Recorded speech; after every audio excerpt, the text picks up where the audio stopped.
What up, what up, what up? It's your boy D back at you with another video. So, today we are going to talk about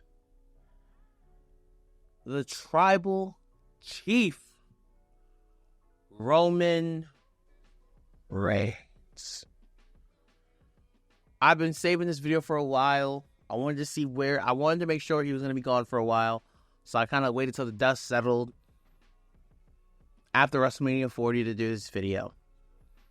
And I'm going to be here to show my thank you, my appreciative support of the tribal chief, Roman Reigns. The story of me and Roman Reigns, man, I always thought Roman Reigns was a phenomenal worker. I used to think Roman Reigns was an incredible worker.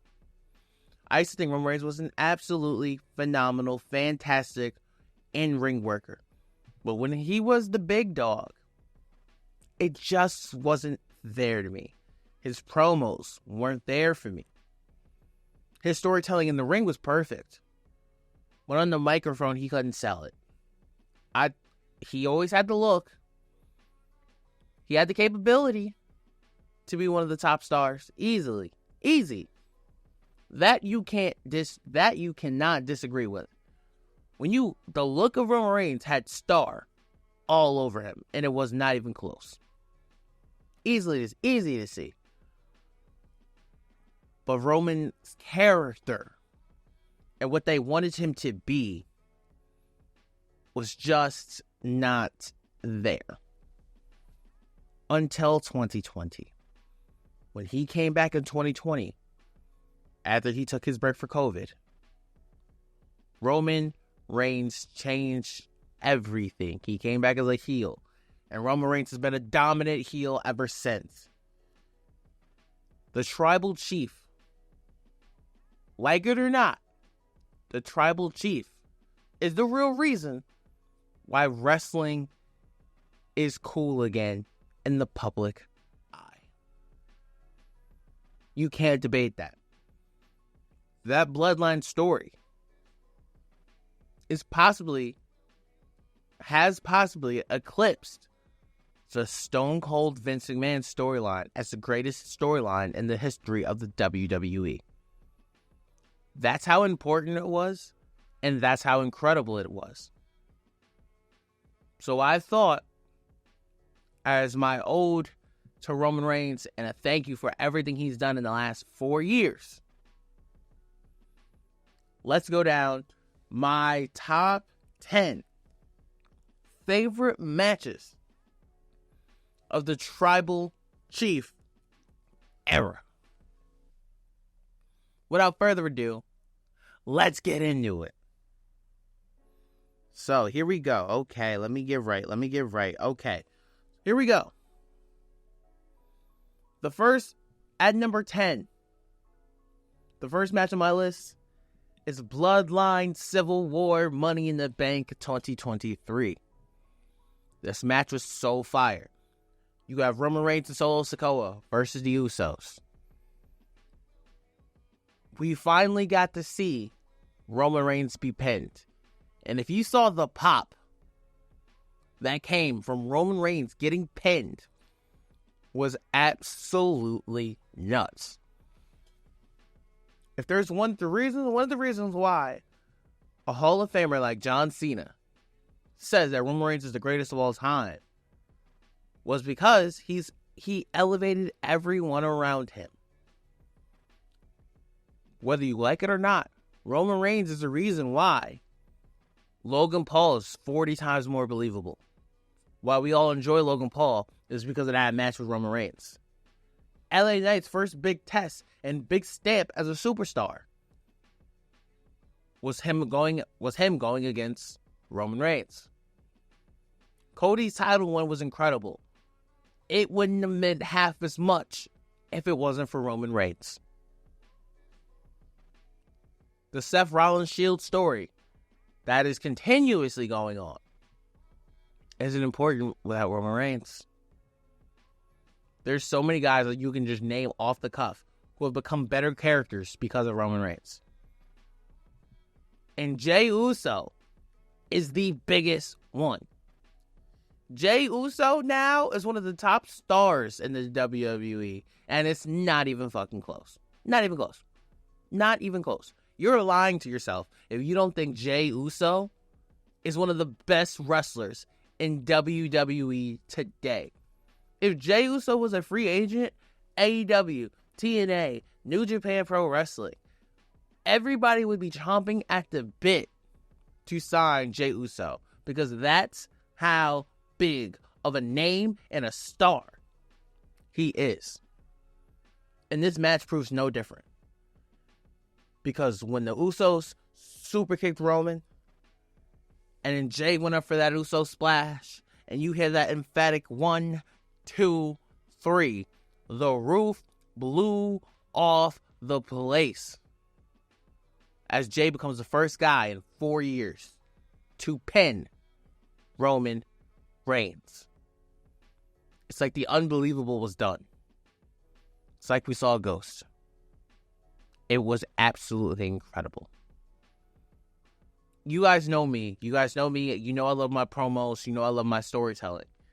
That story was incredible. The pop was incredible, which was the reason why they had to do Roman Reigns versus Jey Uso 3 at SummerSlam. Did the match live up to the expectations? No. But did the story leading up to that? Oh my God, yes. So I had to put that in there. Number 9, Roman Reigns versus Edge versus Daniel Bryan. WrestleMania 37. This is the start. This is literally the start. The first WrestleMania as the Tribal Chief. He walks in. You have a returning Edge, where I kind of thought Edge could win the title. You knew Daniel Bryan wasn't going to win the title because we all knew Daniel Bryan's contract was up, and we all knew his wrestling ass was going to go to AEW. Nothing wrong with that. That's cool. That was fine. But Edge, who walked back into a WrestleMania 10 years to the day, could have walked out champion. I was like, that's a nice story. I could see it. At this point, I believe Roman Reigns was champion for like a year at that point. In a way, it wasn't the fact that Roman Reigns won the match that had everybody like, oh shit. It was the way he won. Bro literally stacked both of them on top of each other and then just pinned them. Like it was easy. The match was incredible. The match was so back and forth. The spears, the concertos. It was a banger of a match. An absolute banger of a match. And I had to have this match on there. I was literally having to flip a coin between Edge and Roman at Money in the Bank or this match. And literally, I picked heads and it landed on Roman Reigns versus Edge versus Daniel Bryan. So that's why it made my list. Number 8. Come on, man. Roman Reigns versus Jey Uso in Hell in a Cell. The fucking storytelling. Because when you got their match at Clash of the Champions, I believe that's what it's called, or Night of Champions or whatever, and Jey and Jimmy had to throw in the towel because Reigns was just beating the shit out of Jey. When you get to Hell in a Cell, where it's basically a Hell in a Cell I Quit match, basically, and Jey is just not quitting, and Reigns is about to end him, and then Jimmy's like, no, Joe, what are you doing? This is Josh. What are you doing? No. We're family, man. Whatever you're going through, we can figure this out. You don't got to do this, Oos. You don't got to do this. And you see Roman Reigns just with the look of despair and the crying. Like, I just want him to acknowledge me. I'm the head of the table. And then you just see Roman start choking out Jimmy. This is when Jimmy had a knee injury. You just see Roman start choking the life out of Jimmy Uso. And that is what makes Jey quit. I quit, Uso. I quit. You win. You're the tribal chief, all right? And that is what does it. And that's when we knew, as fans, oh, we're in a different boat. We are in a different stratosphere. This shit just picked up. The emotion that was there. The power of the segment that was there We just knew that the game has changed. So there's no way in hell that was not making my list. Number 7, Roman Reigns versus Seth Rollins, Royal Rumble 2021. You're out of your mind if you thought this match was not going to be on my list. You're out of your fucking mind. You're out of your mind. No way. No way in the bluest of hells was this match not going to be on my list. It's the only person who Roman Reigns never beat. Roman Reigns beat everybody else. He didn't beat Seth Rollins because he couldn't get over. Still couldn't get over what Seth Rollins did to Roman Reigns and betrayed him. Seth Rollins is the centerpiece of why Roman Reigns is the way he is today, because he has not been able to get over what Seth Rollins did to him when he broke the Shield. That was Roman Reigns' family. That was Roman Reigns' brother. And when Seth Rollins did that, it has never been the same. Roman has tried to repair it. It's just not working. And it's an incredible story. And Roman Reigns said, fuck this match, and beat the shit out of Seth Rollins. And Seth just kept smiling and kept smiling. Which makes it so relevant. So when Seth Rollins had that promo with Cody, Seth Rollins said, there's no one more capable to be your shield than me. The way it 360'd was mind-blowing. So there's no way you don't have Roman Reigns versus Seth Rollins Royal Rumble on your list. Number 6, Roman Reigns versus Logan Paul. This is one of my more favorites on this list of watchbacks. The quality of this match. It made Logan Paul a legit superstar. We're like, yo, he's different. Like, this match was absolute fire. We believed Logan Paul. So much to a point where we're like, yo, could Logan Paul be the one to win? I love this Logan Paul match, especially when they just had the impulsive interview, and the interview was absolutely fucking fire. And then the storytelling, then the funny Sami Zayn moments, and then when Reigns walked out, I believe after a promo with Austin Theory, and he's like, can't nobody knock me out. Can't nobody knock me out. This is all mine. The camera, everything. I run it. This is mine. That shit had me like, talk that talk. This match was a banger. The Jake Paul thing was even cool. How he started to take out the Usos. That fucking shot of when Logan Paul does a springboard and Reigns is there and just snuffs him out the air. Everything about this match is absolutely fire. Even when Logan Paul tore his ACL, even from when the Usos beat up his podcast team at Impulsive. Everything about that match was so fun. It was so incredible, especially on a Saudi Arabia show where sometimes those shows can just be kind of just like, a little too long, or it's like, why are we really here for? It made it nonstop, can't miss, must-see television, and I appreciate it so much. Number 5, Roman Reigns versus Drew McIntyre at Clash of the Castle. It is the first match where we all thought Roman Reigns probably could lose. We were like, yo, Reigns might lose. That Clash of the Castle, one of the best pay-per-views in the modern era. Hands down. Hands fucking down. Gunther versus Sheamus? One of them ones. This match was one of them ones. This match was absolutely incredible. A 5-star match. I don't give a fuck what Dave Meltzer says. This was a 5-star match. Hands down. This match was fire. It was the first rendition of Solo. Drew McIntyre did everything possible. When Drew McIntyre hit Reigns with that Claymore, and you heard that 1, 2, and you see him get pulled out by Solo, oh my God.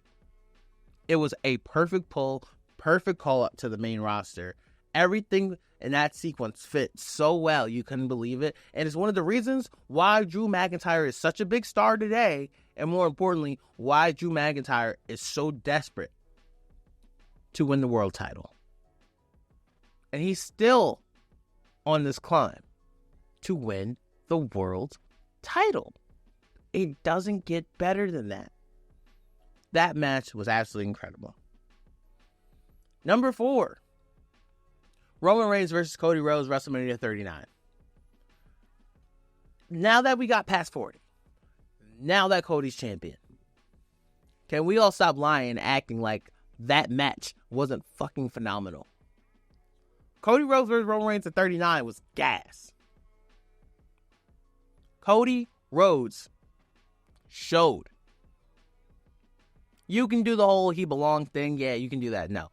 Cody Rhodes showed he is a superstar, and more importantly, they showed that Cody is the guy.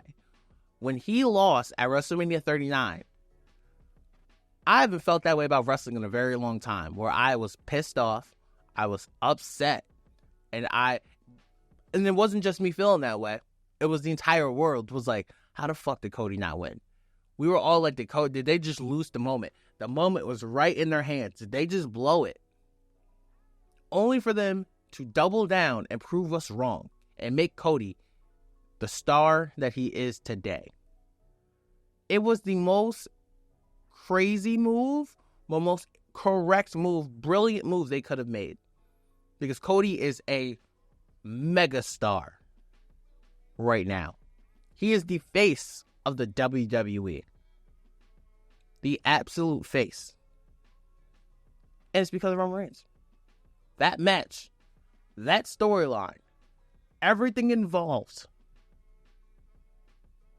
was perfect. And more importantly that it was perfect, it even went back to NXT, man. They even told a story about how Dusty Rhodes and Roman Reigns, they loved each other. Dusty thought that Roman Reigns was the next star.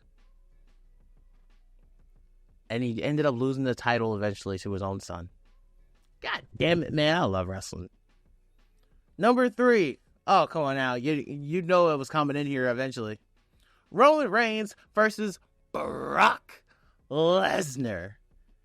SummerSlam, baby. What? The best last standing match of all time. Your boy here said it first. I don't care that I'm biased and I'm a Brock Lesnar fan. Fuck y'all. I don't care.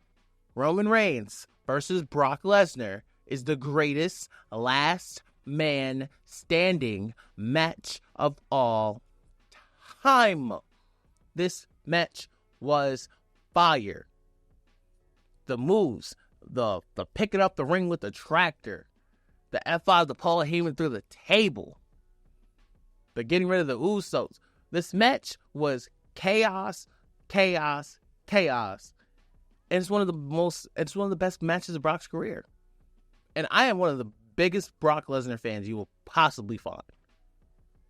Brock Lesnar was like, I'm 25 years old. So that Ruthless Aggression era is my era. And when I was watching, Brock Lesnar is the first favorite wrestler I've ever had, where I was like, yo, that motherfucker's different.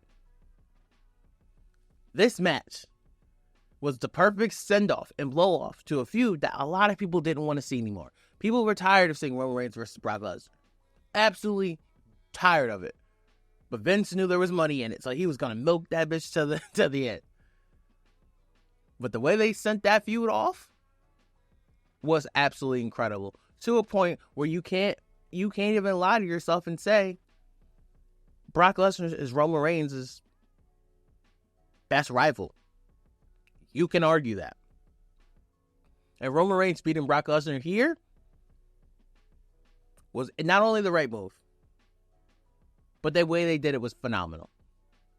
Absolutely phenomenal. One hell of a match. One hell of a send-off for Brock Lesnar.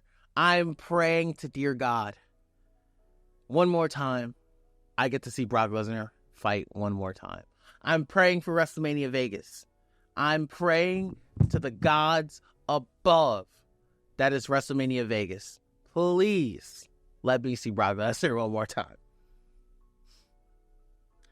The next match, number 2 on my list, is Roman Reigns versus Sami Zayn. Elimination Chamber. Gas. Match is gas. The storytelling was gas. This is where we were kind of like, will they do it here? They made us believe that the title was going to switch at Elimination Chamber. And I'm over here like, no, the fuck it's not. It's going to be Cody. Cody. I was so just, in my mind, in my heart, I knew it was going to be Cody. But Sami Zayn is a one-of-a-kind talent. I didn't know that. I kind of figured that they were going to go with the Mick Foley moment. Very much on this channel, you see me compare Sami Zayn to Mick Foley. To where no matter what, the crowd adores him, the crowd loves him, and whenever he wins the title, it's one of the biggest moments on the card. That's how talented and that's how great Sami Zayn really is. And this moment was unlike no other. The best way you could probably describe this moment was when Triple H fought Cactus Jack at the Royal Rumble in 1999. One of the elite matches. One of Triple H's best rivals is Mick Foley. But the most important thing about that feud is Mick Foley didn't need the win. He was a made man already. And that match was absolutely fire. From Sami Zayn taking out Jay and Roman hit him with the chair, then Roman hit him with the spear. The Roman talking to Jay, slapping the shit out of him. Like, hit him. I'm your family. Hit him. And Jay just wouldn't do it. And then Sammy takes care of it. And then Sammy hits Jay. Roman Reigns, spear. 1, 2, 3. In Montreal. Their hero falls. And you can tell there was no booing at the end of the match. There was no, what the fuck? Ah! What the fuck? Ah!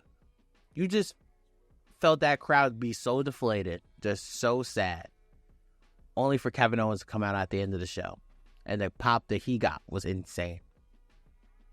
It was elite.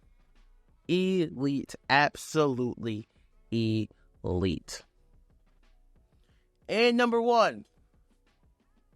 You can call it recent bias. I don't care. Cody Rhodes versus Roman Reigns.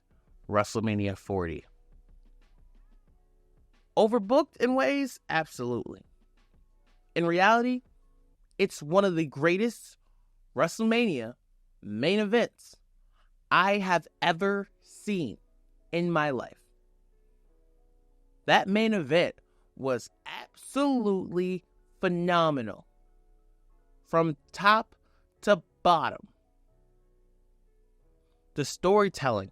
Reigns hitting Cody with the cutter. No, not the cutter, the crossroads. The Cody cutter. The solo playback. With the Samoan spike, Roman Reigns spear. Didn't work. Then they do the spike spear. Doesn't work. Did the Jey Uso coming in. The Jimmy Uso interference. And then Jey speared Jimmy off the fucking stage. The John Cena storytelling come in. Where John Cena runs down. AA solo. Through the table. AA's Reigns. The Rock comes down. And we get that stare off between The Rock and Cena once again. And once The Rock gets rid of Cena, you hear that Shield music, and we're all like, what the fuck? Dean Ambrose? Fuck out of here. No way. Seth runs in that ring as much as he possibly could, but his leg just couldn't do it anymore. And Reigns punches Seth dead in his face. And then The Rock's about to whip Cody Rhodes with that belt. Dung. The lights go out. The Undertaker rises. Choke slam. The Rock. The lights go back out. The Undertaker walks away.